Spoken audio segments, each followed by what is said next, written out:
Hola, ¿qué tal? Bienvenidos, bienvenidos a Anaí de Epifanía. Yo soy terapeuta de regresión a vidas pasadas e intérprete del tarot tradicional y hoy vamos a hablar de uno de los conocimientos más misteriosos, ocultos y perturbadores de la antigüedad, el gnosticismo, una enseñanza tan poderosa que durante siglos fue perseguida, escondida y que fue considerada peligrosa, porque los gnósticos afirmaban algo inquietante, que la humanidad vive dormida, no físicamente, sino espiritualmente. Pero antes de continuar, quiero que hagamos un análisis de cuántas veces hemos sentido que algo en este mundo no encaja, que la vida moderna parece vaciar completamente el alma, que las personas viven corriendo, consumiendo, aparentando, pero profundamente desconectadas de sí mismas. Incluso esa sensación extraña de que todo esto es completamente irreal, como si en algún momento fuéramos a despertar, ¿no? Miren, los antiguos gnósticos creían que eso no era casualidad. Ellos hablaban de una prisión invisible, no una prisión hecha de barrotes, sino de miedo, distracción, programación mental y olvido espiritual.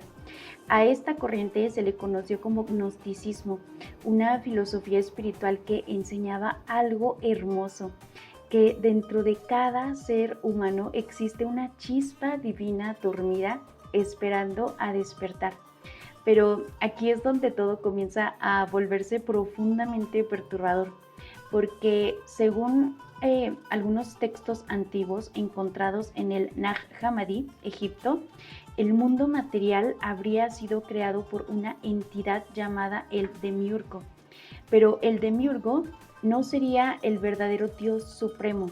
Los gnósticos no lo veían simplemente como un demonio en el sentido tradicional moderno, lo entendían más como una conciencia creadora imperfecta, una entidad que creó el mundo material, pero no desde la sabiduría divina absoluta, sino desde la ignorancia, el ego y la separación de la fuente verdadero. Según algunos textos gnósticos como el Apócrifo de Juan, el Demiurgo había nacido de una emanación incompleta, de una entidad llamada Sofía. Sofía representaba la sabiduría divina, pero al intentar crear sin equilibrio, habría generado accidentalmente una conciencia deformada, el Demiurgo. Y aquí es donde el simbolismo se vuelve inquietante, porque el demiurgo cree que él es el único Dios. Por eso en algunos textos pronuncia frases como yo soy Dios y no existe otro fuera de mí. Pero los gnósticos interpretaban eso como ignorancia espiritual, porque el demiurgo no conocería el verdadero plano divino superior. Y desde esa visión el mundo material sería imperfecto. Dolor, muerte, sufrimiento, miedo, carencia, confusión emocional, control. No porque la materia sea necesariamente mala, sino porque sería una realidad incompleta y muy limitada. Ahora, pensemos esto por un momento. Y si el verdadero control no fuera solamente político y económico, sino mental y emocional, y si la prisión más peligrosa fuera aquella que logra que olvides quién eres realmente, miren, aquí es donde el gnosticismo se vuelve aterradoramente actual, porque tal vez los demonios modernos no aparecen con cuernos, tal vez aparecen con pensamientos que destruyen lentamente nuestra alma. La voz interna que constantemente te dice que no eres suficiente, el miedo a cambiar, la ansiedad constante, la necesidad enfermiza de aprobación, las redes sociales consumiendo tu atención, las relaciones tóxicas donde una persona termina perdiéndose completamente a sí misma. Y aquí aparecen los arcontes. Los gnósticos hablaban de entidades llamadas arcontes. La palabra arconte significa literalmente gobernantes o autoridades. Eran fuerzas subordinadas al demiurgo, cuya función era mantener a la humanidad atrapada en esos estados bajos de conciencia. Miedo, odio, obsesión, violencia, adicción, confusión. Pero esto es importante. Muchos estudios modernos interpretan a los arcontes más como símbolos psicológicos y espirituales, no necesariamente como monstruos literales. Por ejemplo, un arconte podría manifestarse como la voz interior que te convence de que jamás podrás cambiar, el miedo constante que paraliza tu evolución, la obsesión con la apariencia y la validación externa, la necesidad de competir todo el tiempo, el odio automático entre seres humanos, las adicciones que desconectan a la persona de sí misma y la manipulación colectiva basada en miedo. Por eso algunos gnósticos creían que los arcontes trabajaban principalmente sobre la mente humana. No necesitaban encadenar físicamente, solo necesitaban mantenerte distraído, agotado, vacío, confundido, identificado completamente con el ego y con la materia. Y miren, honestamente hay que mirar el mundo moderno. Vemos ansiedad, vacío emocional, personas agotadas mentalmente, gente que ya no sabe quién es sin validación externa, seres humanos funcionando en automático, y quizá por eso tantas personas sienten un vacío que nada logran llenar, porque según el gnosticismo, el alma recuerda algo que la mente ya olvidó. Recuerda que pertenece a algo mucho más grande que este mundo material. Y aquí aparece uno de los secretos más importantes de esta enseñanza.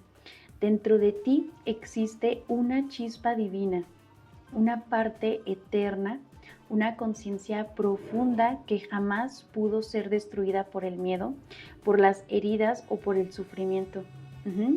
Los gnósticos llamaban gnosis al despertar de esa chispa. Pero a ver, esto ya lo había comentado varias veces. La gnosis ni ninguna otra corriente espiritual significa simplemente leer libros espirituales o repetir frases. La gnosis es una revelación interior de conciencia. Es el instante en que una persona deja de vivir dormida, cuando comienza a cuestionar todo lo que creía ser, cuando descubre que muchos de sus deseos, de sus miedos, de sus inseguridades, incluso decisiones fueron programadas. Y aquí quiero decir algo importante, miren, tal vez no estamos perdidos, tal vez llevamos años intentando sobrevivir siendo alguien que en realidad no somos, porque quizás la verdadera guerra espiritual actual ocurre precisamente ahí, dentro de nuestra mente humana, porque una persona agotada, ansiosa, vacía emocionalmente y desconectada de sí misma es muchísimo más fácil de manipular. Por eso los gnósticos decían que la humanidad vive en especie de amnesia espiritual, olvidando su verdadero origen, olvidando su verdadero poder, olvidando quiénes somos realmente. Y quizá por eso hay personas que tienen dinero pero no tienen paz, que tienen pareja pero que se sienten solas, que consiguen metas pero continúan sintiendo vacío, porque el alma sigue intentando despertar. Pero aquí viene una de las partes difíciles de comprender. Miren, el despertar no siempre es bonito. A veces despertar significa destruir todas las ilusiones con las que vivías, cuestionar lo que creías cierto, perder máscaras, alejarte de personas, sentir que ya no encajas en ciertos lugares. Y tal vez por eso tantas personas prefieren seguir dormidas, porque despertar implica enfrentarte a tu verdadera conciencia.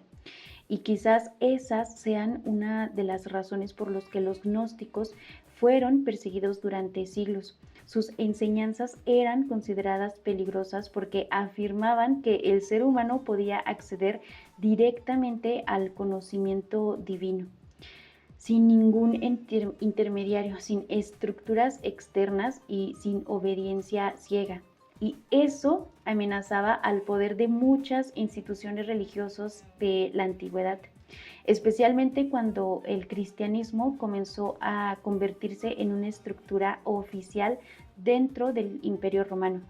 Algunos líderes religiosos acusaron a los gnósticos de herejía. Sus escritos pues fueron destruidos, sus escuelas fueron perseguidas y muchas de sus enseñanzas fueron perseguidas. Pero aquí ocurre algo interesante, algo pues chido, ¿no? Porque a pesar de la persecución, la gnosis jamás desapareció completamente.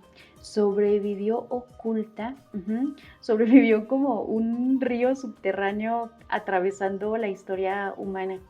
Sus ideas continuaron escondidas dentro del simbolismo, la alquimia y el hermetismo, ciertas corrientes místicas y enseñanzas esotéricas reservadas para pocos.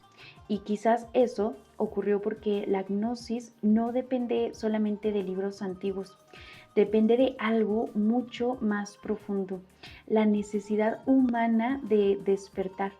Por eso estas ideas continúan apareciendo incluso en el mundo moderno, en películas, en símbolos, en movimientos espirituales, en personas que comienzan a cuestionarse la realidad que viven. Es como si la humanidad una y otra vez intentara recordar algo olvidado. ¿Quién soy realmente? ¿Por qué me siento desconectado? ¿Por qué siento que hay algo más grande? Y quizás la razón por la que la gnosis sobrevivió es porque jamás pudieron destruir completamente la chispa divina dentro del ser humano. Quemaron libros, persiguieron escuelas, silenciaron maestros, pero nunca pudieron destruir la necesidad humana del despertar, porque el verdadero conocimiento no vive solamente en textos antiguos, vive dentro de la conciencia humana, esperando ser recordado. Miren, los gnósticos no buscaban crear seguidores ciegos, buscaban despertar individuos conscientes, personas capaces de encontrar la vera verdad de sí mismos. Y quizá esa sea la revelación más potente de todas las filosofías espirituales, que el verdadero templo jamás estuvo fuera, siempre ha estado dentro de la conciencia humana. Entonces el demiurgo no necesita encerrarnos físicamente, mientras logre que olvides el poder divino que existe dentro de ti. Y quizá la pregunta no sea si existe una prisión invisible. La verdadera pregunta es, ¿quiénes seríamos si despertáramos completamente? Miren, todas estas prácticas tienen sus matices, sus contrapartes. Por eso deben de explorarse con respeto y con conciencia, porque como cualquier camino espiritual también pueden vivirse desde la confusión o desde el ego. Más adelante me gustaría hablar sobre los riesgos de experimentar estas enseñanzas desde su lado oscuro. Pero bueno, hasta aquí voy a dejar este bloque. Gracias por visitarlo, gracias por acompañarme en este viaje de conocimiento y despertar. Nos vemos hasta la próxima y chao.